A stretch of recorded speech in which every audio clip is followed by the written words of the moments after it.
Hey, my thoughts about being a dad. I'm a dad, 5 kids, been married, 27 years. Um, wasn't supposed to be a dad. My wife wasn't supposed to be a mom. Uh, Medically, she wasn't supposed to be able to have children, and because of the hard life that I lived growing up, all the psychologists and psychiatrists said, if you have kids, you're going to be an abuser, you're going to be dangerous to them, going to be a bad influence. You need to not have any kids. You're screwed up. As a matter of fact, a cop told me at the age of 18, he said, look, kid, you're not going to live to see 19. There's something broken in your head. There's something missing. And so when I found out that I was going to be a dad at the age of 21, I got married.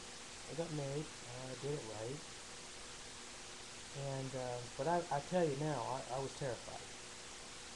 I was terrified. I was so scared. I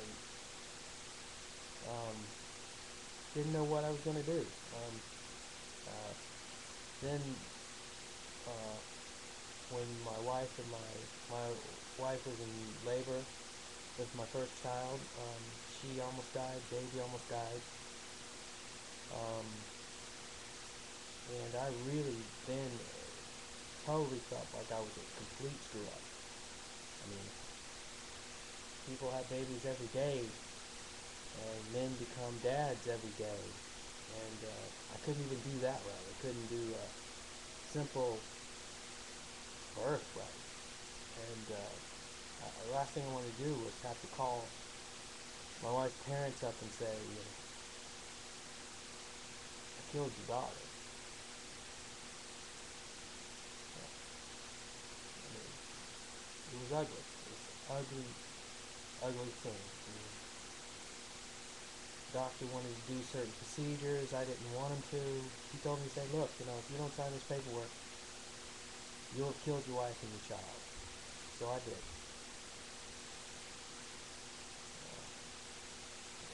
It's a pretty sucky thing for the doctor to do.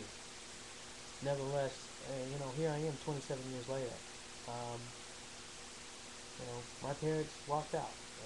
My dad went into heroinism, being a heroin addict, and my mom had her boyfriends and her prescription drugs. What she needed kids for. We just got in the way. And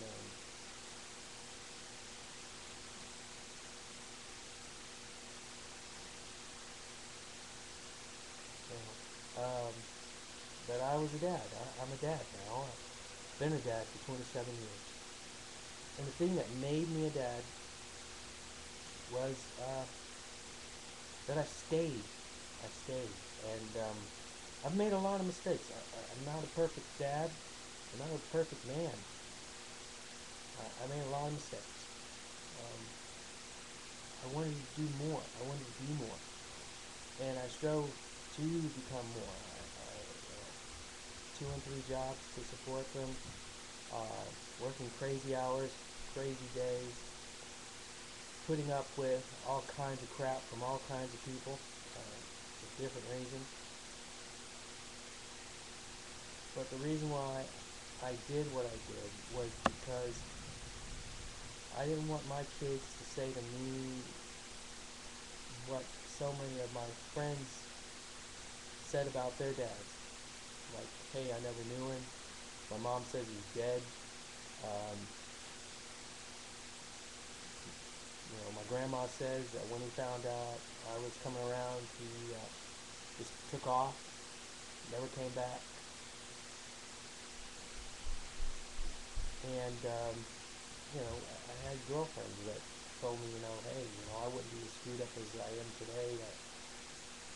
If my dad had stayed around, I think people wouldn't have messed with me as much.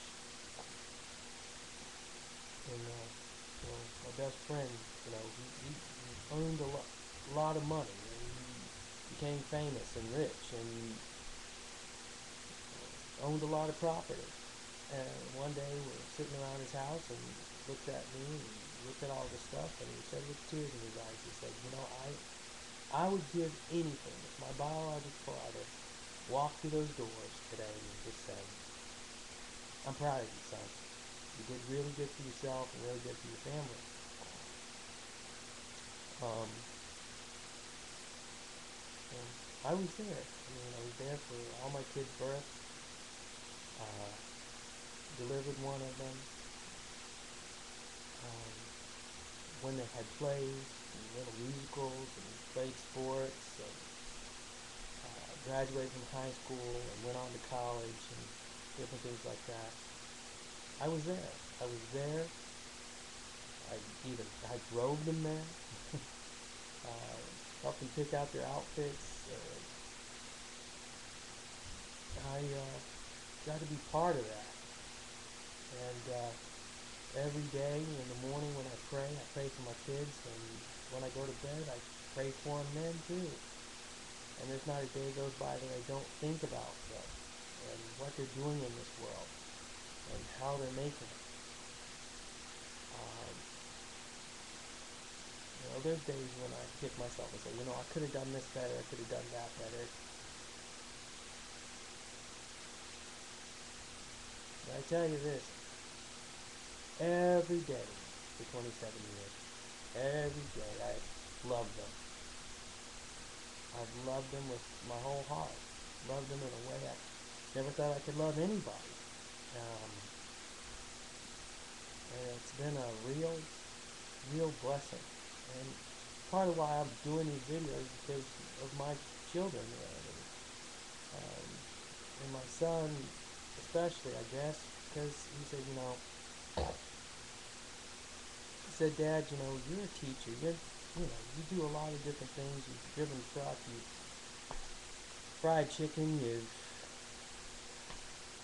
farmed, you've done just about everything there is. But Dad, you're really a teacher. That's what you're good at. He said I could listen to you talk about just about everything. And I have a BA. I don't have a master's degree or anything else like that. That's where I met his mom in college. Um,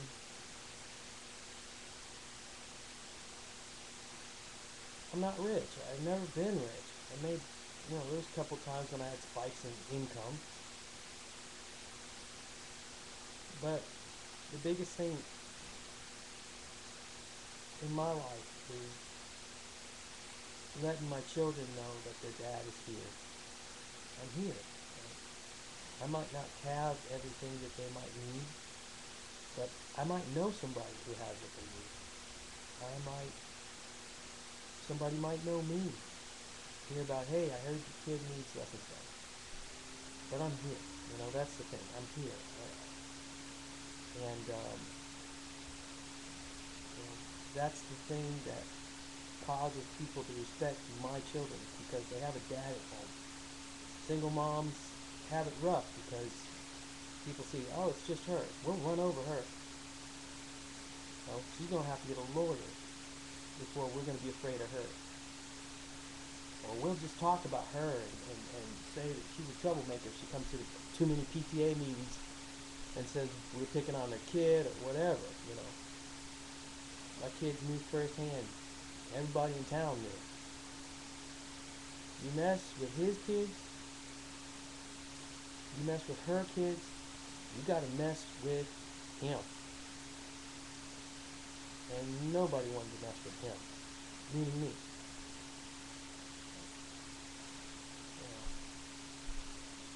They say behind every great man is a great woman, but in front of every great woman is a great man. And I've striven to be that. Now, how to be a great dad? Number one, take responsibility. Be there. 2, you got an anger problem, deal with it. Get rid of it. Learn how to be even. 2, learn how to laugh. They're going to be funny kids are going to be funny. They're going to do great things. They're going to do things that blow your mind. Learn to have a sense of wonder. My kids every day did something wonderful. Whether it was stacking a block on top of another block, or saying a word, or spelling for the first time, or running, or jumping. Sometimes my mouth is just open because I got to sit here and be blessed with knowing them and seeing them become who they are and who they're becoming. And I wouldn't give that up for the world. Let your bosses know. My family comes first. I'm a family man. I'm a dad. Let them know up front. If there's a choice between me and you, me and my kids, it will always be me, my kids, and my wife. If you can't deal with that, then you're hiring the wrong guy. Take a chance like that. There's a lot of guys that made a lot of money that wish to this day that they hadn't missed the ball game. They hadn't been able to, they hadn't missed out. They know they screwed up. And there's days that I get upset with myself because I didn't make a lot of money.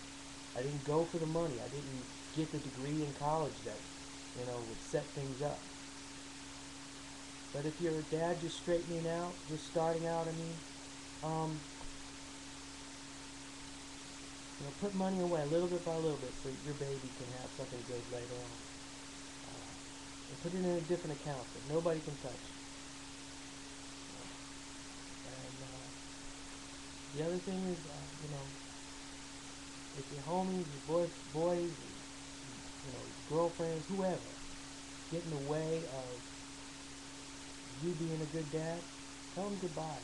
You'll make other friends. Or you won't. But your kid will know that you care enough about them to give up those things that you love the most. And some of us, it's the addictions that we have. Get rid of it. Get rid of your alcohol. Get rid of whatever drug. Get rid of whatever girlfriend or boyfriend you got. Your kids need you. And be there for them. And that's the big thing, right? I'm saying this from the heart. I'm saying this because I've done all those things. I've been there. I've made those mistakes. And they'll love you for it. They'll call you and later on say, "Hey, Dad, how you doing?" And sometimes, the things that you thought about will fall to the side, and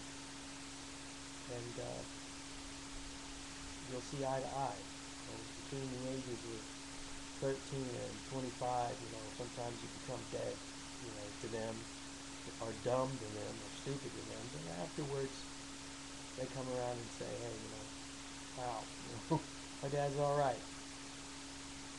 But you never know if you don't take the chance.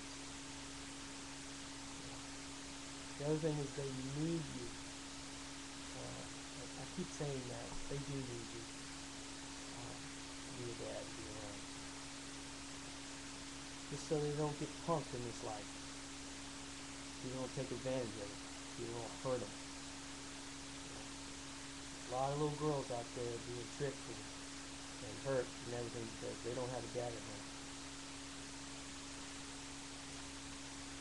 A lot of young men over there, being told, being told, be homosexual.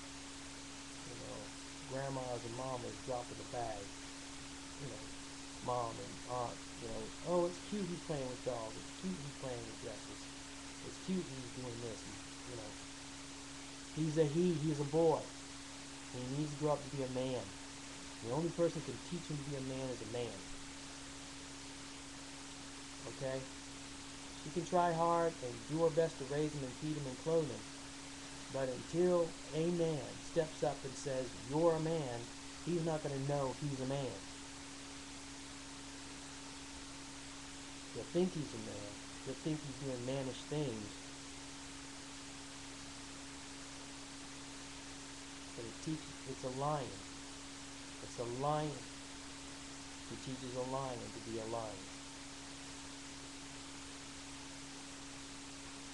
So, about being a dad, it's great.